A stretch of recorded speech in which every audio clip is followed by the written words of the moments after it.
Ah.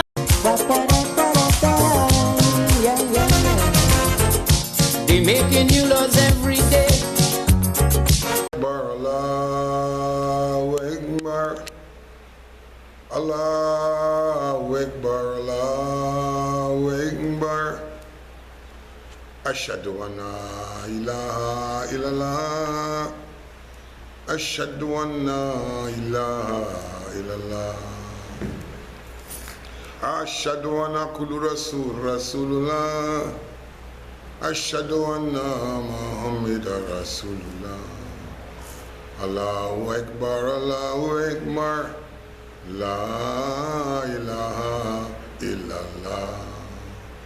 In the name of the Almighty God, most gracious and most merciful. In the name of our Creator, the Beneficent and the Merciful. We give praise and thanks to God for bringing us together and for allowing those of you who are viewing this program to be justified in doing so. We thank you, Almighty God, for our lives. We thank you for everything and the sustenance that you provide for us. I greet my brothers and sisters, all my believing brothers and sisters, with the greetings of peace. To my Christian brothers and sisters, peace be unto you. To my Hindu brothers and sisters, namaste. To my Rastafarian brothers and sisters, Jah peace and Jah love. And to my Muslim brothers and sisters and all other denominations, I greet you with the greetings of peace in the Arabic language. Assalamu alaikum. I hope you fathers have had a wonderful Father's Day and that you enjoyed every bit of it.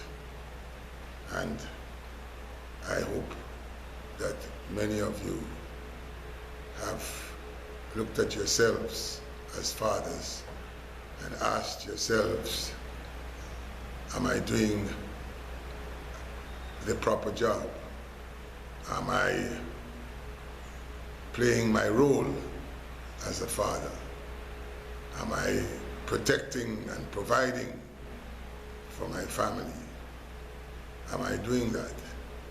I hope that many of you fathers have reminisced in terms of your role that you have undertaken as a dad, father.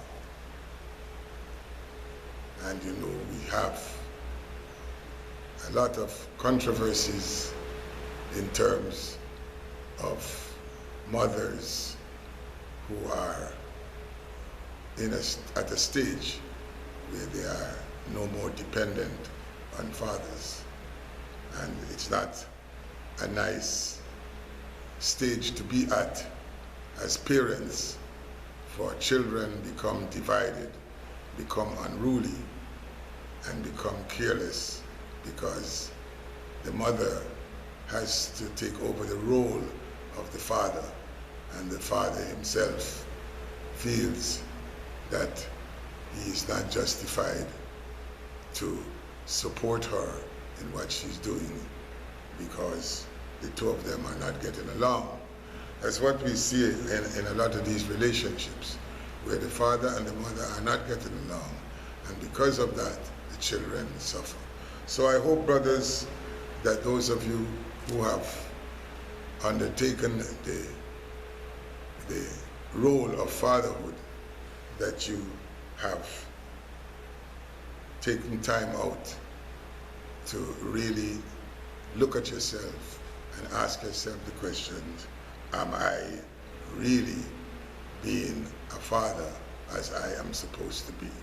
And if you can answer the question positively, then it's okay.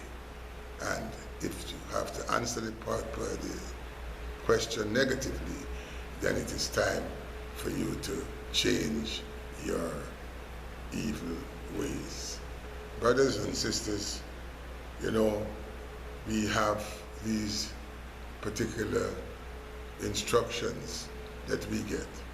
And when I speak only to the believing men and women, you know, and I try my best to speak to those who believe regardless of what denomination they belong to. I don't get into other people's religion, but I understand, I try to understand why they do things, how they do things, and you know, and to have a pretty good idea of what's happening. If we don't understand each other's way of life, then we are in for a terrible, disastrous endeavor of living together. And that is something that we see in our country. In our country, there is no effort among the general populace, the general population, to, you know, interact with each other's religion. It's something that is not pursued in this country. And you know, the people who have got to make an example of something like that are the leaders who claim to be politically leading the people, the multitude.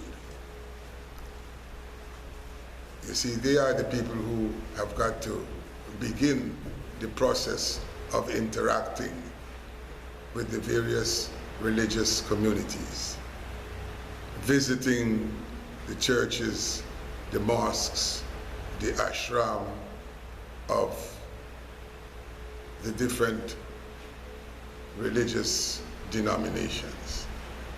You know, if our leadership, our earthly leadership, and that is comprised of 65 people who are in parliament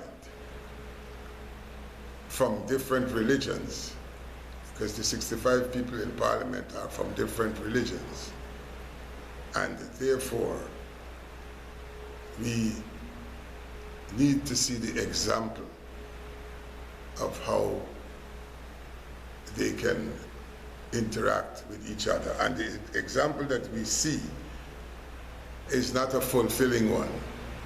The example of interaction in terms of religion, in terms of ethnic realities and ethnic denominations, that example is an example that continues to destroy the society in which we live. For in all the circle of our ethnic groups and our religious groups, in all of them, there seems to be discrimination, more discrimination, and most discrimination. Brothers and sisters, we have to be concerned with each other. And if we are not concerned with each other, then we are not concerned with the interest, each other's interests. We all have our various interests, and we all also have our different roles that we have to play. And most of the time, what we hear and what we understand is discrimination at the highest level. Our religious leaders are of the opinion that they should keep themselves out of the realm and the atmosphere of politics, and that they have nothing to do in that area. And I wonder why it is said like that. I wonder why. Is in the area of politics, is God not there? In the area of religion, God is there. In the area of politics, is God not there? You see, all the political leaders and all those who profess to know what we need as a people, because that's what politicians do. They feel to themselves that they know our needs, and they feel that they're able to provide our needs for us in the way they would like to provide it. See, they set the salaries that we must get. We don't set that for ourselves when we go to work. They set the terms of references of our life. They set the prices for the land that we need to build. They set the time frame for us to work, from what time to what time. And they claim that it's all in the interest and for the betterment of the society and of the people. So when we see countries where people are suffering, which includes our country as well, where people are suffering to a very great extent, and the religious leaders feel to themselves that it's not necessary for them to deal with that situation because the politicians have been elected to look after the needs and wants. Who elected the politicians to look after the needs and wants? Who is it that have elected these people who call themselves leaders to look after our needs and our wants? We the people. But who elected the religious leaders? Who elected the spiritual leaders to bring the word, to teach us and to tell us how we are supposed to live with one another? Who elected them? And it is important for them to understand that if God is in the atmosphere of religious worship and believing men and women, then God has to also be in the political arena. So when religious leaders say we have nothing to do with politics, or we feel that religion and politics shouldn't be together, you know, what is the difference? What is the difference?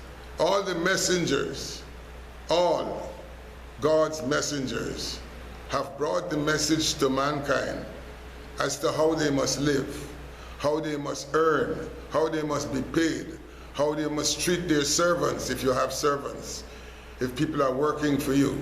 Because people that work for you, whether they work in your house, clean your house or your yard, if you are working in a grocery shop and I am the head of the grocery, you are my servant.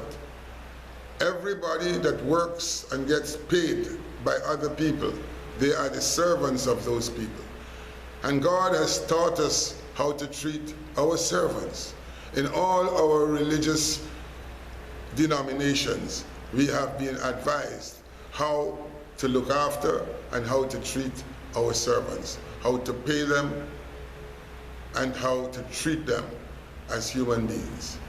But you see, brothers and sisters, the world has become, not today, not yesterday, but those days, even when the prophets, when Jesus was here, when Muhammad was here, and Moses and Abraham and David and Solomon were here, they had to fight against the torture and the disregard and the indiscipline of people who call themselves politicians. You see, it is very important for us to understand and realize that regardless of what we call ourselves, whether we call ourselves religious leaders or we call ourselves politicians, We have the same duties to perform.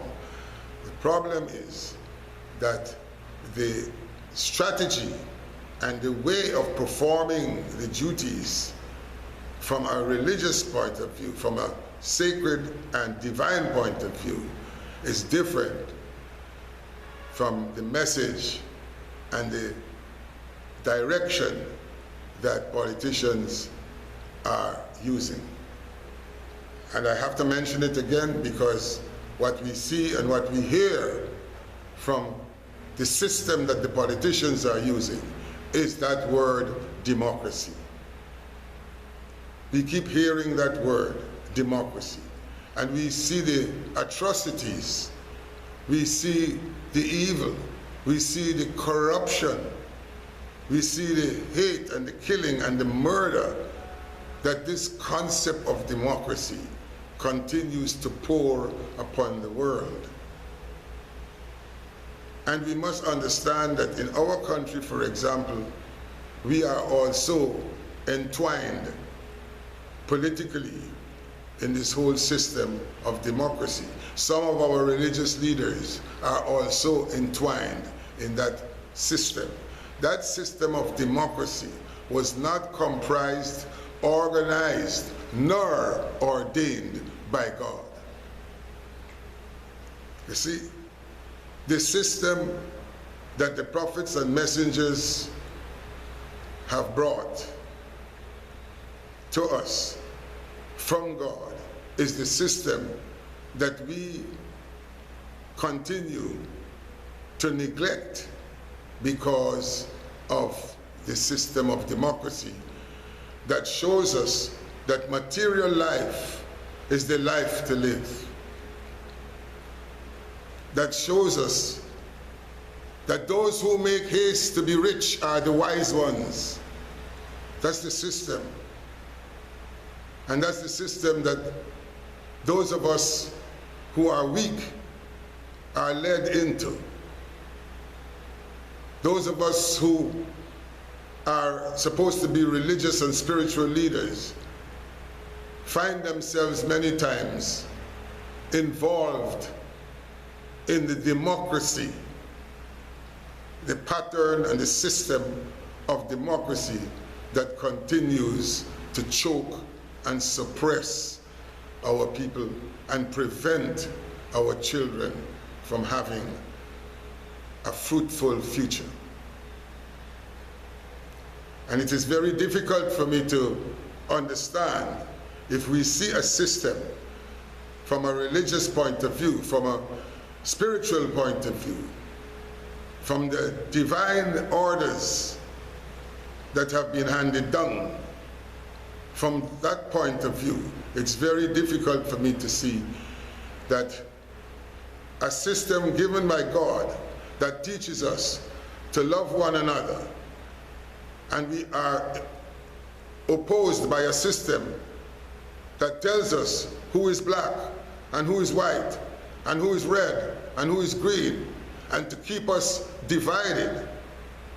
A system that we are told, love thy neighbor as thyself. And the opposing system is telling you, or telling us, God helps those who help themselves. So we are schooled and taught that we must help ourselves first.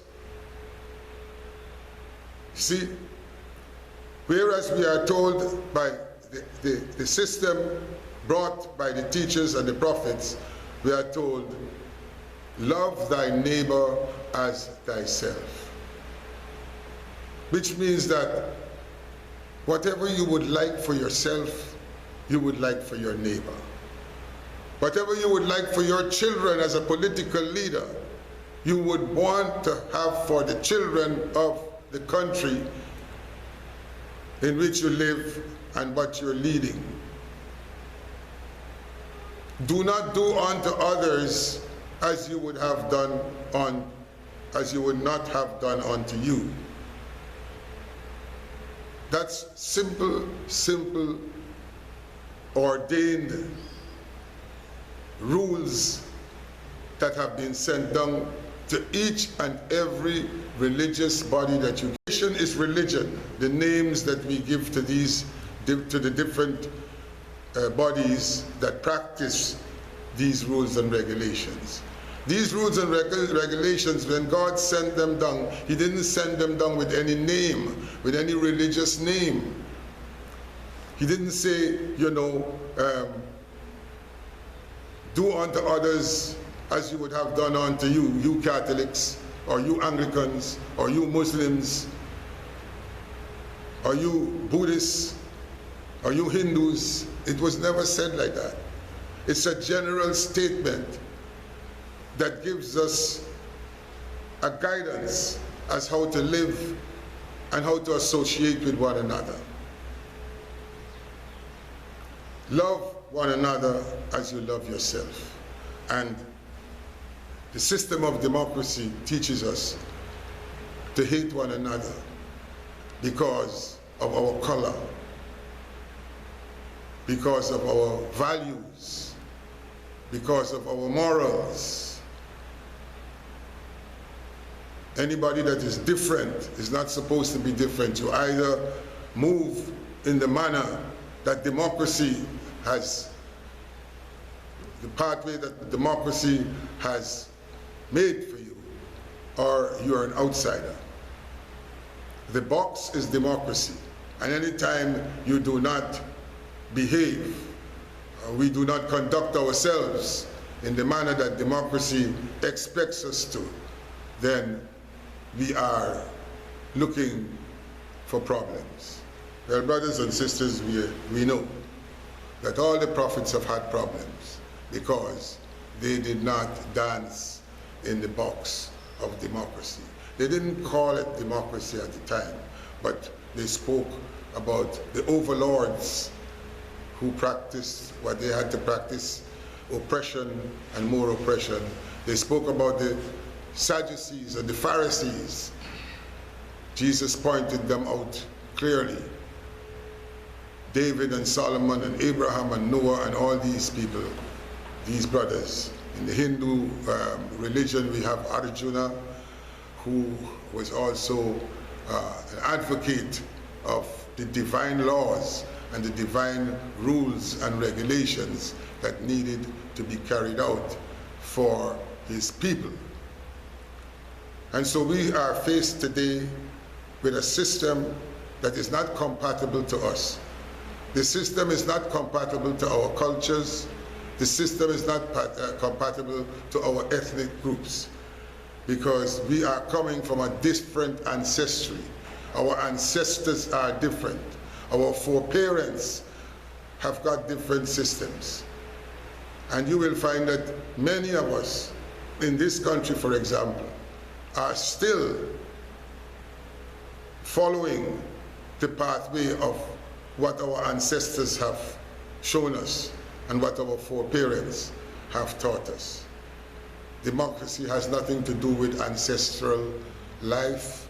Democracy has nothing to do with foreparents. We, for example, have been fed the whole concept of democracy in terms of being a third world. I continue to say it, and I will continue to say it, because I am still wondering how come we have become a third world. And if you want to verify something, then go on your internet and print in the word third world and ask, who is the first world and who is the second world? And you will see that it will come up. And you will see the countries who are considered to be the first world and the countries who are considered to be the second world. And the third world countries are considered to be devoid. You hear what I'm saying, brothers and sisters? To be devoid of the intelligence to rule themselves. That is what a third world constitutes of. People who cannot rule themselves. People who are supposed to be ruled. Depraved people. Hungry people. people who are not knowledgeable. That's what the meaning of a third world is. And that's the category that we are in. And so a third world has got to stoop to the concept of democracy. For the people who called us a third world, the people who named us and gave us the title of being a third world, they are the people who formulated democracy. And so a third world and the type of democracy that we are shown is the democracy of where the foundation is divide and rule. We in this country, brothers and sisters, we are so divided. We are so divided. You know, it's just that we have our daily bread to earn and we don't get enough food and matter to involve ourselves in order to realize and understand that this division is bringing us nowhere. But it's the system of democracy. You see, the whole system teaches divide and rule. You look at it with the COVID. Huh? You see how quickly it was it was for them to divide us, to tell us, do not associate, sit down 6 feet from each other. The church leaders, who knows that Jesus and Muhammad and Moses and David always spoke to the people in a congregation. They never told the people when they come, you stand up 6 feet away and don't stand up with each other and so on. No, division, very easy. It's one of the most foundational concepts of democracy. And when it is practiced, it divides the people, it divides the country. For the leaders are divided. It is not said that our leaders must agree on everything, but our leaders must agree on what is necessary for the people. What I mean is, our leaders must agree to what the people want, what the people say they want, what the believing men and women who believe in the system of Almighty God, when they speak. The order of democracy should listen to what the people say. That is not the scene, brothers and sisters. That is not the case. And as long as religious leaders say, we have nothing to do with politics, we are not supposed to mingle with politics, then the voice of the people will never be listened to by those who profess that democracy is the system that is good for us. You know, brothers and sisters, the prophets and messengers of God have told us all, believing and unbelieving men and women. You see, the situation is that all people on this earth believe. The system of democracy is a belief, you know. Yeah, but it's not the same belief that the apostles of God and the messengers of God have brought. But it's a belief. They believe in that system. And the system is based, like I said, on divide and rule and on material wealth and power. And that is how the so-called third world, we are not alone in the third world. Like I told you, I don't have the time to read out to you all the countries that are considered being a third world. And then they have countries who are considered being a second world. And they have countries who are considered to be the first world. But for our country, we are included in the third world. And brothers and sisters, it is time. It is time that we understand that with the resources that we have, we could never be third. It's time for us to understand that the system of democracy that divides us must not be allowed to rule over us. And it's the time that we must understand that our religious leaders must educate, for that is what you are as religious leaders. You know, you look at religious leaders and we say they're preaching. It's not just preaching. The basis and the aim and object of religious leaders are to educate. To educate, you know. Now you take the story, for example, of Jesus. When they brought the woman to him and she was accused of committing adultery. And they said she must be stoned. You know, especially the men. She must be stoned, for that was the law. If you get caught committing adultery, you're going out with other men and so on, leaving your husband, or you must be stoned. And not the men. The men don't get stoned. The women. And they brought the woman to Jesus and said she has to be stoned, for she was caught in adultery. And Jesus said, those among you, if there is one among you who is without sin, cast the first stone. That is education. That is not preaching.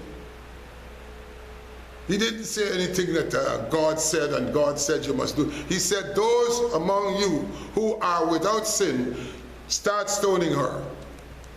You see, it's the education that one must understand.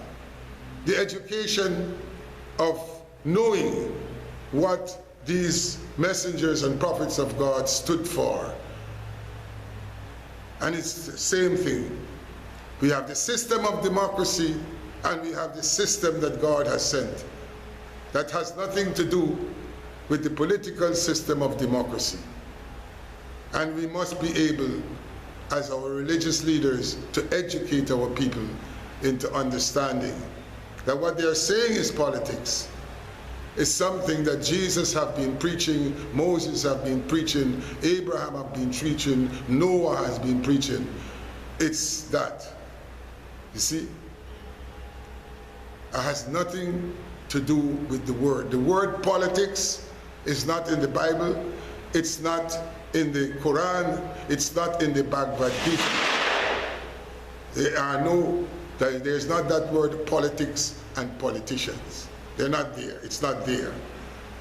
Therefore, what Jesus and Muhammad and Moses and Lord Krishna and Arjuna, what they have been doing and what they brought, the system that they brought, is the system that was originally ordained for mankind to use and for mankind to live by. That system has been taken to the back burner, and our religious leaders are supporting it, sitting on the back burner and refusing to bring it up front so that God can be glorified. Man create his own monster, weapons of damnation and disaster, no sign at all of human rights. Today has turned into night. Is racialism so? And segregation so? Which way is left to go? I don't know. Hold on. Tell me, what about love thy neighbor? Tell me, what about he ain't heavy? A'udhu billahi minash shaitanir rajim. Bismillahir rahmanir rahim. Alhamdulillah, alhamdulillah, alhamdulillah. Brothers and sisters,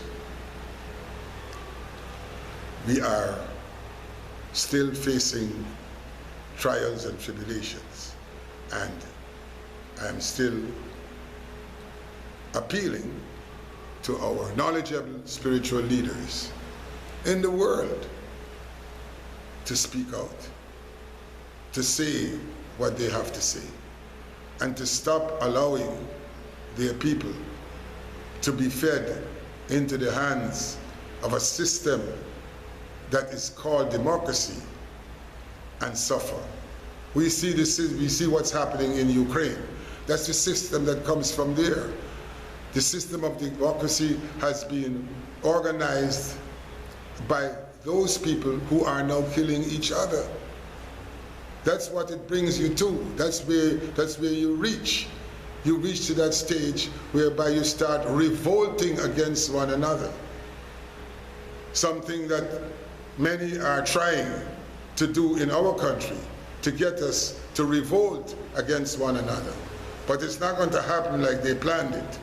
You know, the democracy is not going to work like they planned it, because Almighty God has a different plan for this place.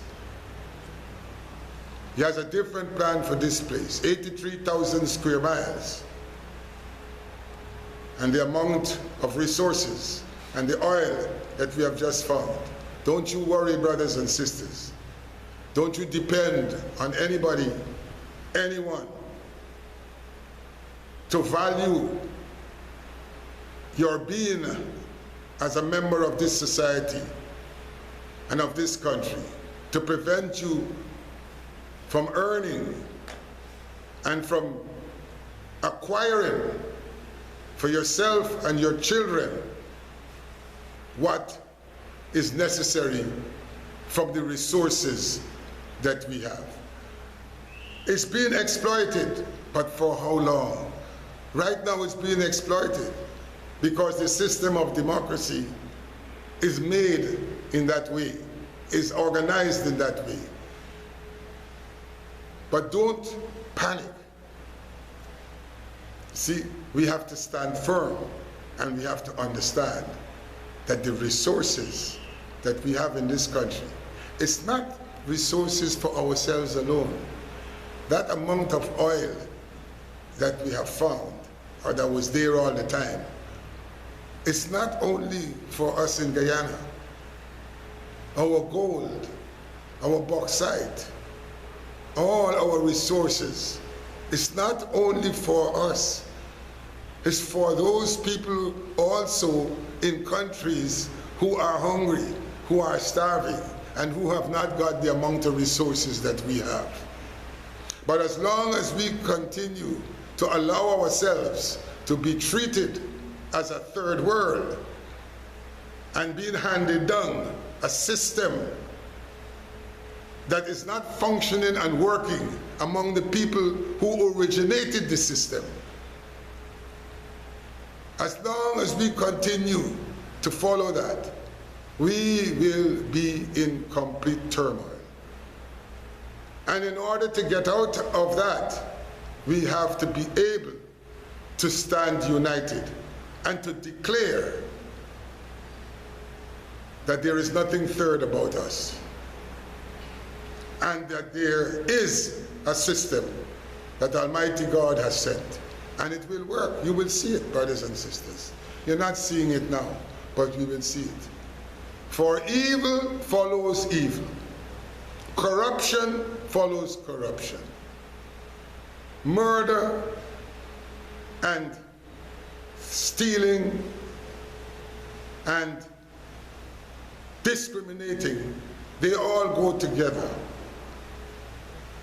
And those things automatically reach a stage where there is nothing more to grab on but what comprises of those things.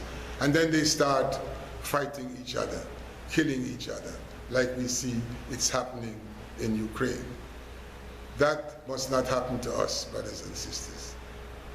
Sometimes, you know, we don't seem to understand that our country, as Guyanese, our country is no more like we used to know it.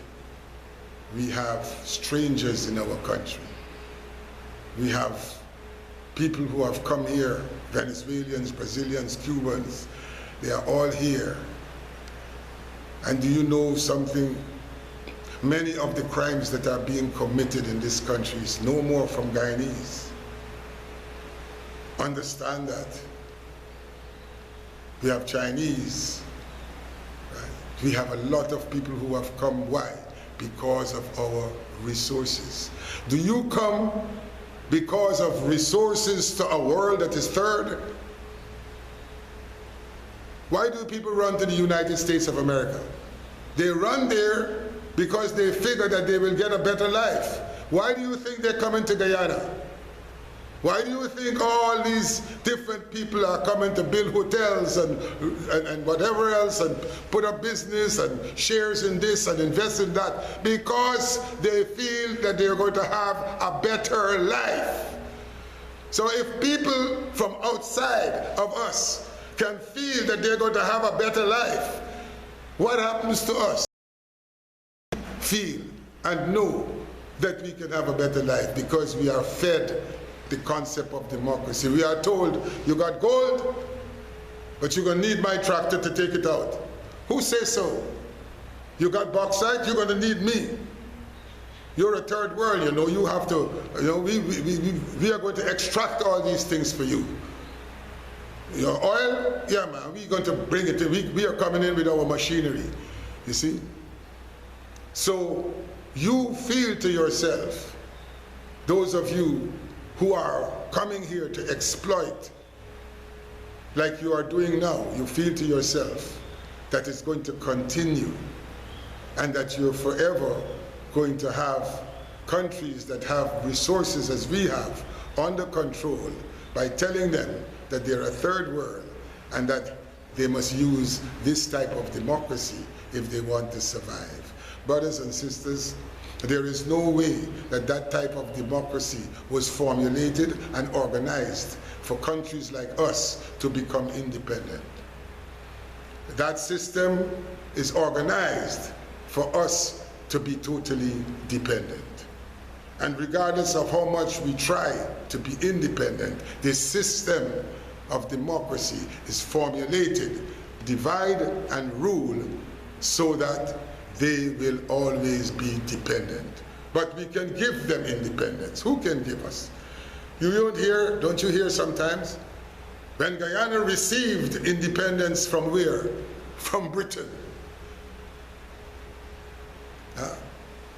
When Trinidad received, when Barbados received independence.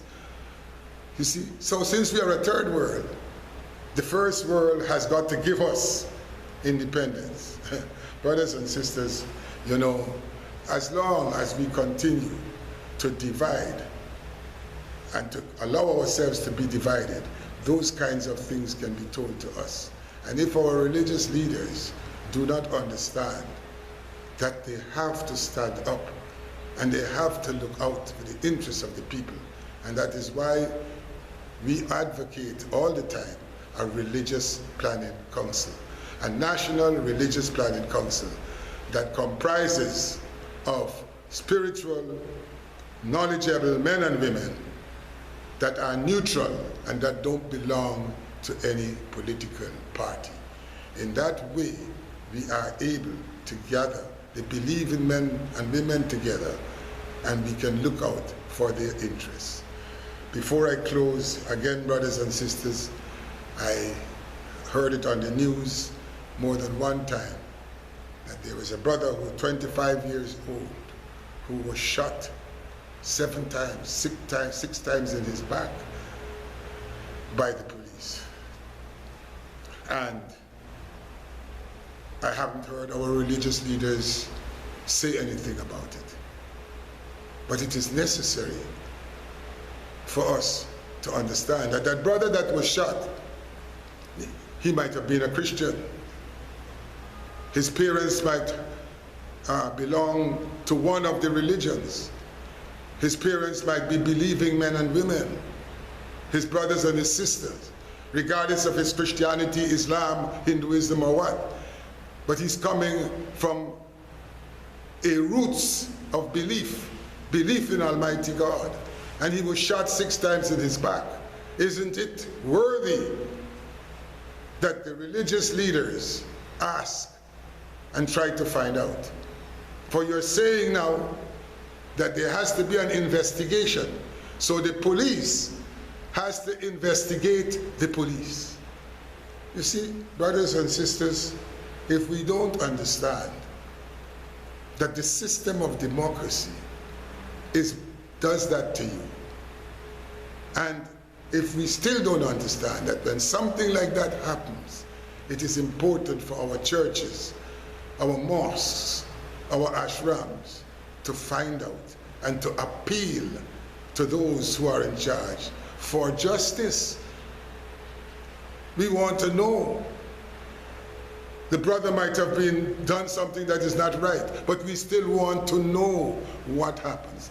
As we still want to know that the people who you're saying that are now dying from COVID, we still want to know how many of them have already been vaccinated. How many people who are dying from COVID have already been vaccinated? We want to know. It is important, just like we want to know the situation of the brother who was shot 6 times in his back by a police. We want to know. We just want to know what? The truth. It is the truth. For God is truth. The messengers of God brought the truth.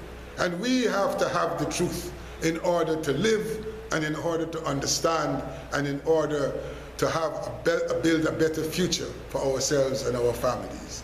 You can't tell me that you vaccinated so many people and then you tell me today 100 and something people have died from COVID. Are they people who were already vaccinated? And why are they dying if they have already been vaccinated? And then you're saying that the people who are not vaccinated are the people who are a danger to the society and who are the carriers of COVID. How can you be the carrier of COVID if you're not vaccinated when your immune system is working? You have not been given an injection, you have not been vaccinated, but your immune system is working. Therefore, how can you be a carrier of what? And so we need to know. It's the truth. The truth is what we need to know.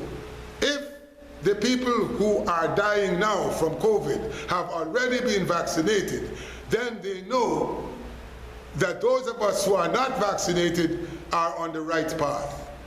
We are not taking it, because people who are taking it are dying. Brothers and sisters, that's the truth. And nothing but the truth. So help me God. And that's what we have to continue to understand. The world is made of truth. God is truth. And the preachers and the teachers of the word are supposed to speak the truth, regardless of who likes it or who doesn't like it or who feels funny about it, as long as it's in the interest of the people. Truth is the healer of the nation. Assalamu alaikum. Brothers and sisters, practical experience is the greatest teacher. Memory is the greatest truth.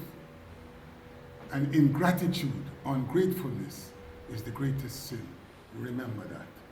Breaking down is a whole big runaround. A lot of talk is what goes on, while the world is left to mourn. Starvation taking toll, weapons out of control. The atmosphere is cold, so cold. Oh Lord, tell me, what about love thy neighbor? Tell me, what about he ain't heavy, he's my brother. Nobody cares a damn anymore. All they got on their mind is war. Tell me, what about equal rights and justice? Tell me, what about peace and happiness? Hey!